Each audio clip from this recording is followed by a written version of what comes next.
أخي المسلم جمعة الله غير سلي بكوير جمعة نشوخبا درخوتو أسالي جمعة لفجرين تالي نخلي خوري المسلمين دانا مؤمنين دانا نا لفجرين تالي فارنتي جهنم تسري لغانا جهنم تكتيني سري سري بيجي سوقبا تالي كيم باكين كاني أنغ سالي كيم باكين كاني ada ngi salli kiyen kennen kane faran do la khasara do sukubanya serebe ga sukuban challini jama serebe ga la khasara challini jama ambire kenya khalisi kamma amma deberti fofu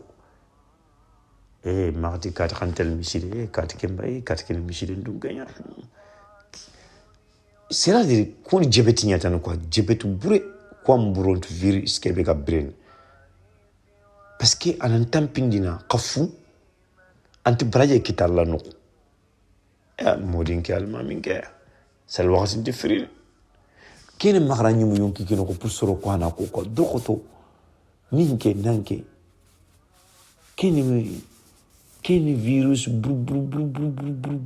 parce que furanti ke jarna gantanya alquran Allah kitabe ke banan katike jarna alquran ngana ni iga kona ndanga wala nyi muka tuna dikiananga subhanallah angana wobreke failinki ninke nanke c'est trop parce que maladie brubrea kalenda folan tanjaran bakeke quoi parce que nga nyime noko antampina quoi mashallah Allah gana hinne way donc annabi alayhi salatu wassalam Allah gal salle ke be ko annabi digame ko no dang salle ke c'est très important musulman gan qawalti du krosi pour da fare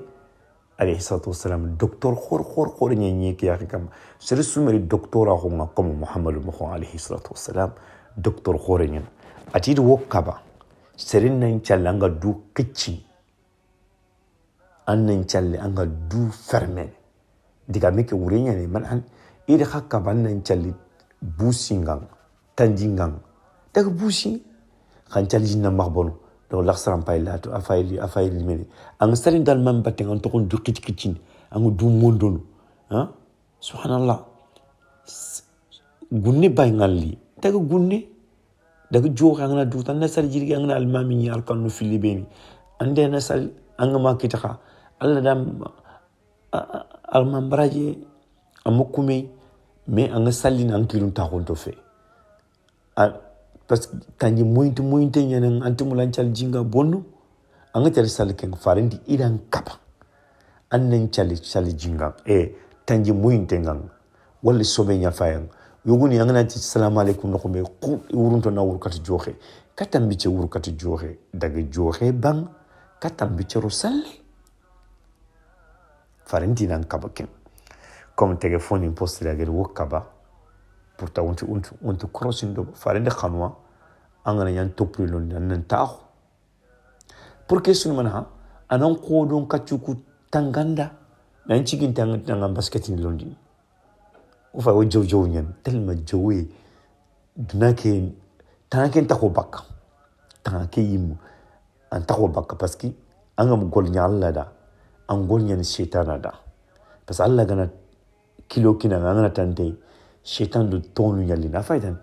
o so presanto nyen en murna metro en murna do bis en murna do train moy en murna tellement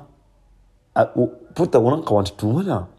application yana ma khana rantar fokino wonan to bis kerina dans kelere na khanga dans 10 mitarina mais tellement ogam golnya Allah dan woni pressé an ciginte kanana topnulon angay maten a renni kuna khosbono angay tanji ki ha garder an bartel salijirige kisuna a renni ya bunondi tellement ogam tampa Allah da ay wotam pindini wodunalin khammi an taxu bak way mo bega kon sasa nanti lere ke wacha ajewe nyani koy njewe nyani semeni njewe nyani qasu njewe nyani kesu kefin alamatu sa tunagilin tagu mantinya mais ar wokiti mana to woga mo golnya Allah daga khalisi wotan piniya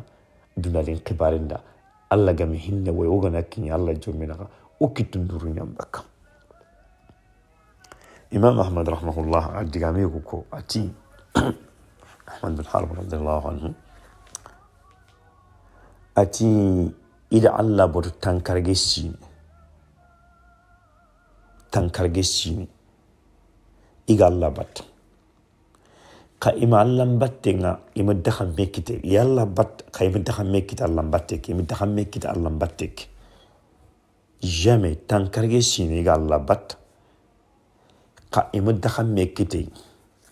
tankarge shini iga salini sumin i jakam bagani i hijin pendant 50 ans ka Allah batte banin tunongo iga dakhan mekite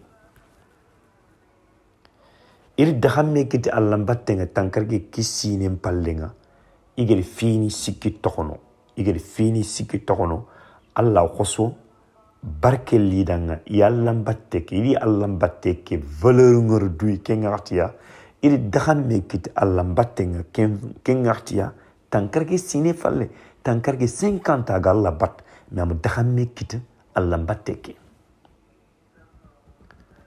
atiger soron dungoye nanti soron nan kontandi iger kembogu Allah batte nogo id Allah batte ndakhamen kita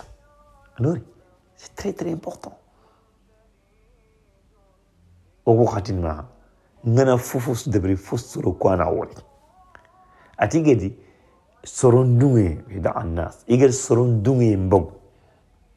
Allah batte nogo id Allah batte ndakhamen kita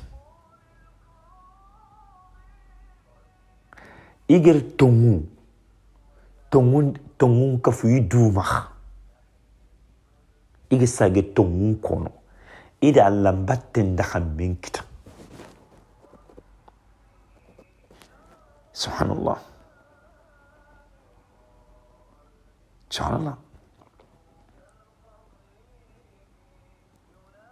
subhanallah igeri menjan qafuni ngara menjan qafuni igeri war haqatimbe subhanallah igeri menjan qafuni tokono na menjan qafuni ni tokono igeri menjan qafuni igeri tokono parce que angana tang soro ko dungay nya murun Allah tongu kono pasantini ama soro yugune wor tellement intumul kega jigini intumul ga kega jigini intikay nya garanto kati nanti imente kati khananti imente kati nanti drokoton tenyan tikani nya garanto parce que hal même lanti ang soro ku dunge muru anga tagandana dunge kitiken no apadan ati igedi soro dunge muru den tok bakuno isage tok mon kono ila la batte ndaxam menkit igel ser manyanto igedi tokono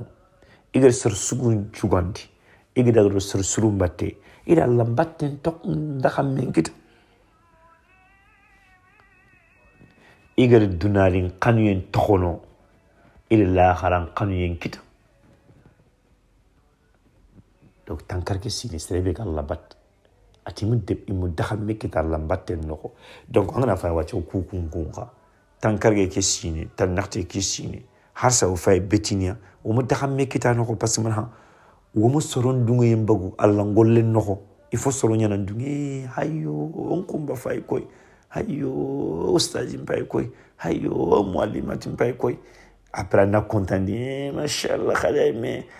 subhanallah la ilaha non subhanallah vraiment c'est les miskines yan way quoi miskin Allah gana hinne way waso into yan quoi vraiment on est comme des Allah gam hinne way on est comme 200 000 ni ko mo quoi lemno ka fayta lemne kene 50 200 000 ayam ganare 200 000 ki gana fo ko ana kakite ayum na soy mais c'est pas possible.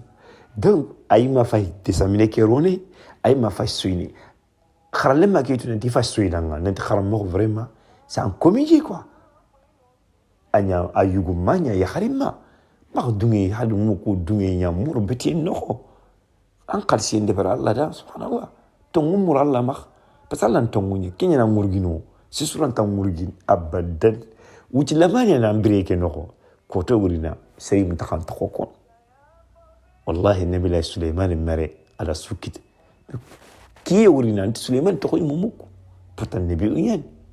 ala sukit mais anken qadin ke miskin yalla ko tay urina intaran to ko